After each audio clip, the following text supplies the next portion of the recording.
Sorry about that. Mic was off. Just gonna give it a minute. I think we only have one viewer right now. I am a little under the weather though, so sorry about that. If I sound all stuffy, I might sneeze a couple times. And that is why. Let's check. Yep, still just one viewer. So yeah, I think it'll be a shorter show. I mean, I really don't have any questions to answer. Okay,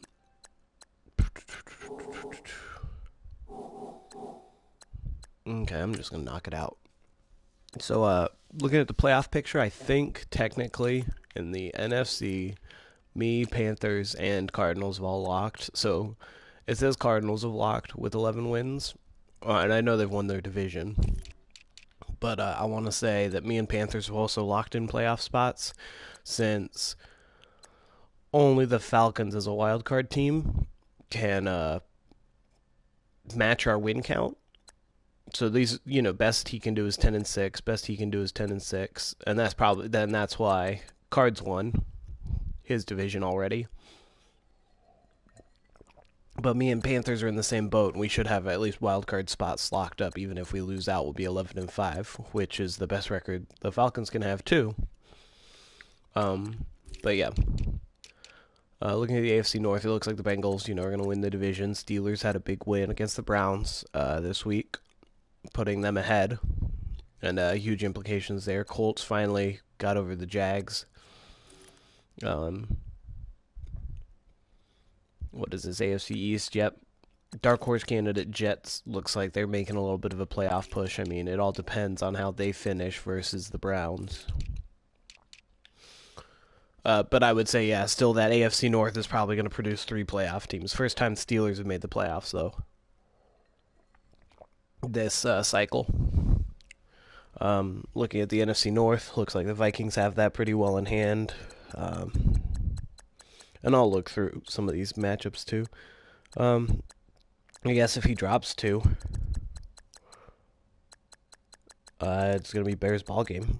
But he looks like he's going to lock. Whoever wins this division will be the 4 seed against me or Panthers. I do not know what the tiebreaker is for our division, because we split the division. The only reason I have the tiebreaker, I think, right now is because I have played one more NFC game, whereas he's played all his AFC games. So yeah, see, I have 8 NFC wins and he has 7, but he has 4 AFC wins and I have 3. So that's why I think I have the tiebreaker right now, according to Madden.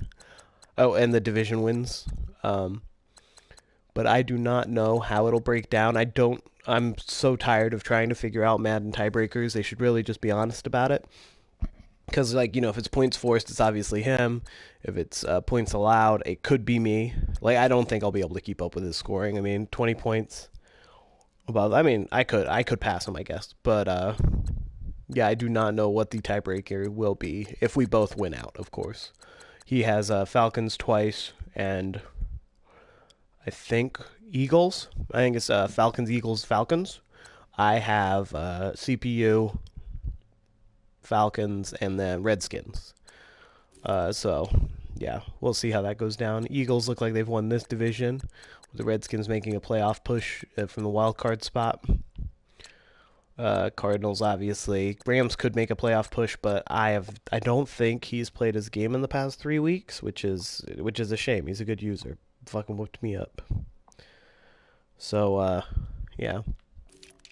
So when I look at it, 1 seed, this could be interesting to see how that comes down to it. I don't know. We'll look at their schedules for sure. Patriots, Colts, with the 4 seed there. Then we got 5-6 or 5-6. I think right now. NFC 1, 2, and 5 right here, and then we have 3, 4, and then Falcons right now seem to be the 6th spot. And he has tough sledding. So does Redskins, though. We'll look at those 2 schedules, I guess. Oh, back into the standings. Thanks, Madden.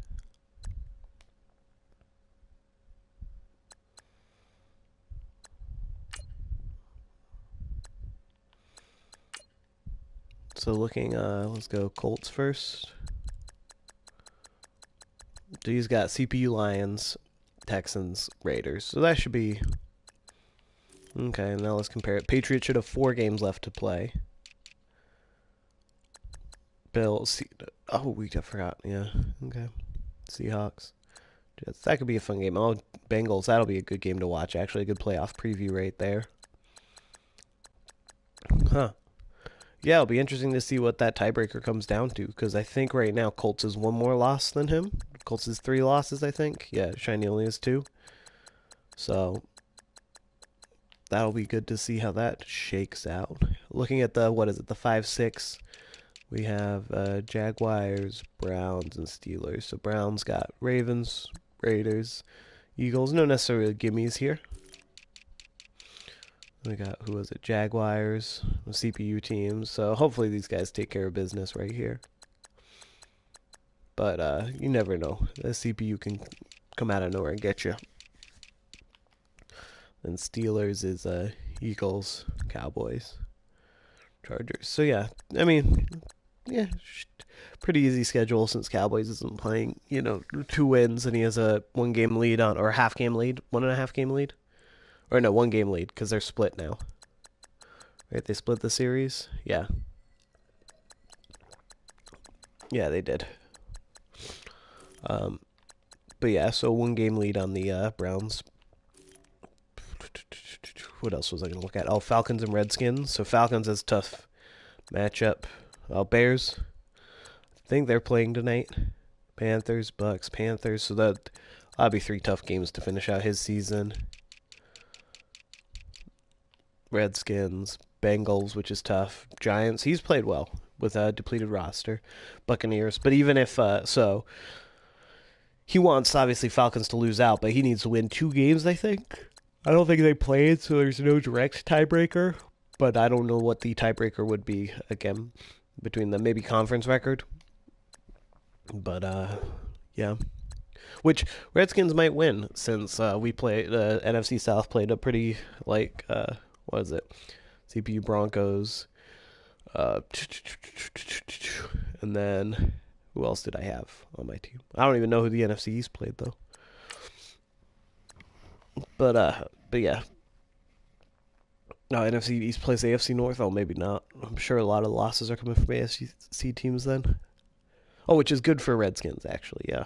We got 1, 2, 3, 4, 5, 6. 6 games left for whoever is asking if we're going to get an advance tonight. I would say slim chances. But yeah. I know I already put Rams on auto for Cardinals because, yeah, like I said, he hasn't replied in a couple weeks. Don't know what's happening with that. Let's see if we got any comments so far. Nope. I'm going to answer the one question we had, how do injuries affect the league? So a big one, I think what inspired it was the Bengals losing Joe Mixon, which is a big deal, 40 weeks. Jesus Christ. And the offseason is 22 weeks, so I think he's going to miss start of next year too. It probably affected them in that, because he's a stud. Look at that, straight stud. But he's played well with whatever running back's back there. He's lost this guy a ton. I'll be interested to see if he re-signs him, because I think this is his year to re-sign. I guess I could look at the contract, huh? Yeah, so did he re-sign him yet? Yeah, he did. Oh, geez, what a steal, too. Is that $33 million over 6 years?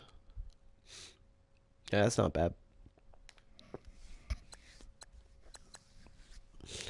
But yeah, Browns had some major injuries, including Jared Goff, which really hurt their offense. I mean, not that he was a big deep ball threat, but stepping down from that hurts a lot. Derek Burgess was a big injury for him. He also lost his corner and his linebacker. It definitely hurt his defense initially, and now it's really stifling his offense. Cardinals, speaking about stifling offenses, not 1, but 2 quarterbacks who are going to be out for the rest of the season. At least he looks like he's going to get the first round bye. So Matt Ryan should be back for the playoffs, I believe, because we have 3 weeks left plus that bye week. So he'll be nasty once come playoff time. And it doesn't look like it's really affected him as he's only still lost the 1 game. to somebody. I can't remember who. Any other major injuries? Andrew Luck is injured, I think, or was injured for a game. But yeah, nothing there.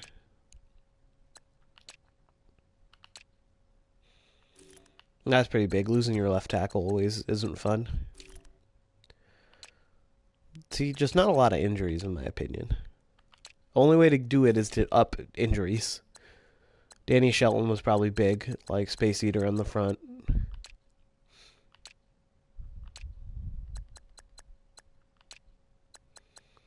That guy always seems to be injured, I think. Oh, Khalil Mack, that's big. Oh, Gronk. You can never be surprised when Gronk gets hurt. Has he upped his injury at all? Yeah, 90 injury, 93 toughness, so I guess it's better, yeah. Correa probably hurt him a little bit. Ooh, Saints. I think that fucked up his plans because he traded away Newcomb. So having Rawls, and again, off-season is 22 weeks, so what is it, 7 weeks left of the season, 8 weeks left of the season, plus 22 equals 30, so he's probably missed preseason too. Unfortunate. Steelers, no big injuries, that's big. Like, these teams that are picking up heat right now, no injuries is really going to be nice for them. That probably hurts his pass rush a ton. Bears, no injuries. See, so I've gone through the list, I think. Yeah. Looking at the MVP race, I suppose, next.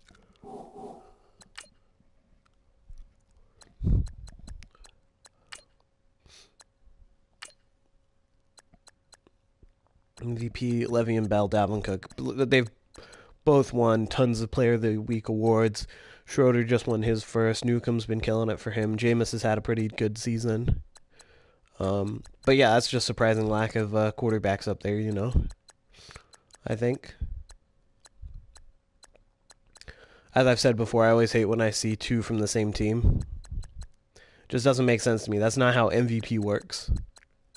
Or not how it should work. Coach of the Year, I think, yeah, Marvin Harrison.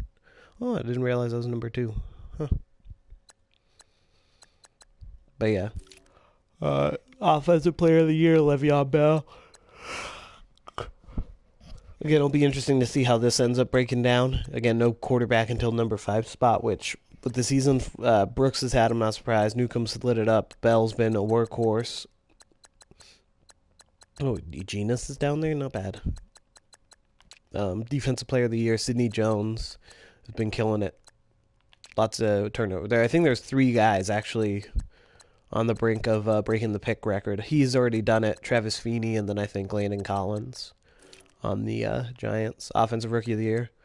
This will probably go neck and neck the whole way down, is Tank Brooks and Baker Mayfield.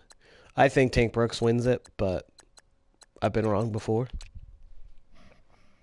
I haven't been paying attention to the defensive stuff regularly on the AFC. Reggie Flynn, though, converted defensive end to defensive tackle, slow dev, and Steelers really likes him.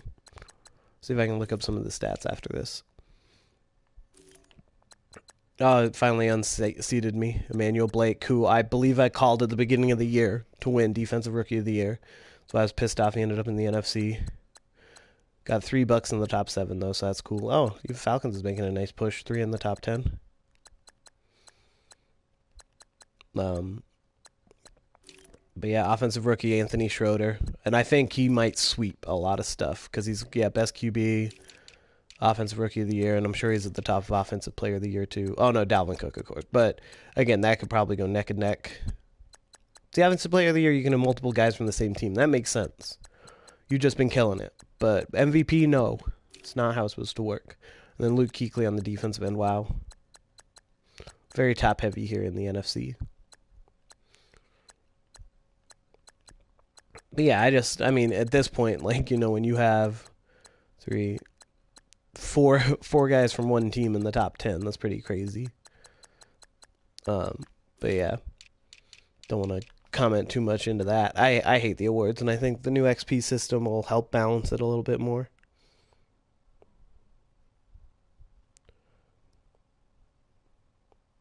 Oh, my Super Bowl festivity. I forgot that we were starting it off with a food question. I completely spaced. My Super Bowl went well. Chipotle pork cooked in a Dutch oven with, what is that made? A little like cilantro lime coleslaw and black beans. Turned out good. I'm just trying to think. I feel, oh, with a pineapple jalapeno salsa. So yeah, some of the rookies here: Anthony Schroeder, already 4K, almost 40 touchdowns, 60% completion percentage.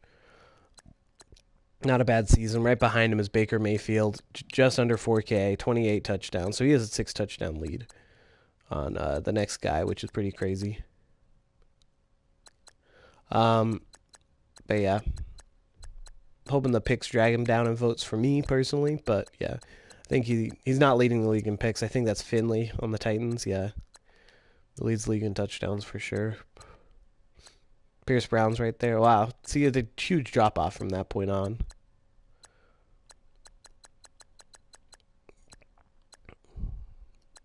Yeah. Looking at rushing, Dalvin Cook, 140 a game, so he's on pace for 2,000, which is exactly why the carry rule was installed. Because we had too many of those. On pace for 2,000 as well. Le'Veon Bell. Fournette is not. Newcomb. And Bell leads the league in rushing touchdowns. And I think all touchdowns. I think Kizzy has some receiving ones. Receiving touchdown leaders, obviously Tank Brooks. If you haven't been paying attention. But yeah, oh, Jamison Crowder, wow. Yeah, 22. Probably next guy's 12. Oh, 16, AJ Green. And then 11. 10. Yeah. No comment. Yeah, see, like Gordon Wilfork is totally getting overshadowed by Tank Brooks. He's having a hell of a year. 65 catches, 1250, 9 touchdowns. You know, never going to be upset about that. I mean, God forsake, top 3 in the league. Barrios is having a good year, too. But he's getting overshadowed by Newcomb and Baker Mayfield, for sure, in that Steelers offense.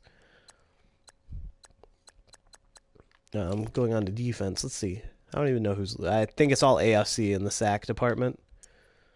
See, Jordan Willis, Myles Garrett, Tyson Bowser, Frank Clark with 15.5, Tack with 15, Claude Weber with 15. So I guess it's not that bad, but it's still AFC top heavy.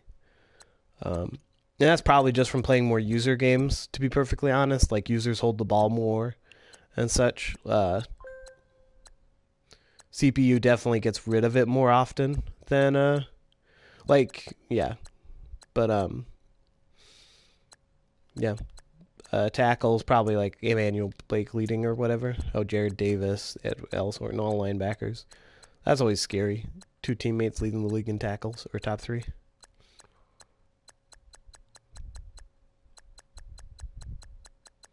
Huh. I'm trying to find Blake right now. I might have... Oh, there he is.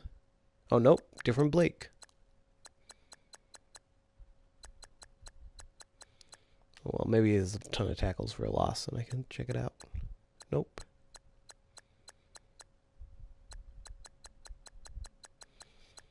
But yeah, I think Aaron Donald leading tackles for a loss. No surprises there. J.J. Watt right behind him. Oh yeah, but interceptions pretty nuts. Sidney Jones, 17. Gee, AFC, stop throwing it at him. That's clearly, the problem there. Landon Collins, 12. Jesus. Travis Feeney, 10. But yeah, that's crazy. I don't even know how many has returned for touchdowns? Just 4? I mean, I say just 4. That's still crazy. Both those guys have 3. Pat Pete is 4. Good for him. Yeah, deflections. Yeah, that guy is the one guy Tank hates. Just makes plays all over the field. Catch allowed. This is always a funny thing to see. Because I'm not sure if you saw Sidney Jones, I think, had 3. 3 catches allowed all year. Or 0. 0 catches allowed. He has been the perfect corner. I hate that. Forced fumbles. TJ Green probably has pretty high power from what I remember. Who's been around the ball to pick it up, though? Keanu Neal, Vladimir Ginn. Oh, wow. That's a bunch of twos.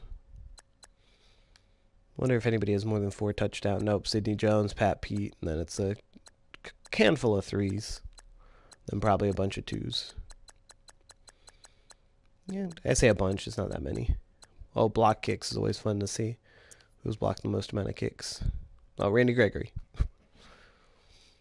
CPU team. Randy Gregory. Blocked the most amount of kicks.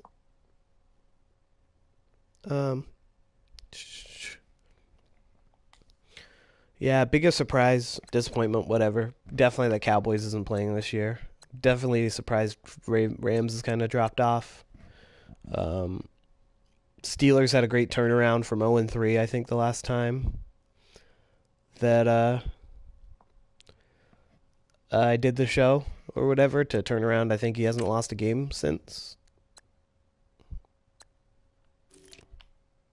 which is tough in that AFC North for sure. He's lost 1 game out of the last 10. But yeah, I think that's it. I mean, there wasn't a lot of questions, but guys were asking for a lot of stuff. So definitely a shorter version of the show today. Got a good draft class, I think, so far, for the most part. Playoffs should be good. Hopefully Jags don't make playoffs. Titans, Ravens, and somebody else. Make sure they beat them. But yeah, I think that's going to do it for the show. Nice quick 20-minute show.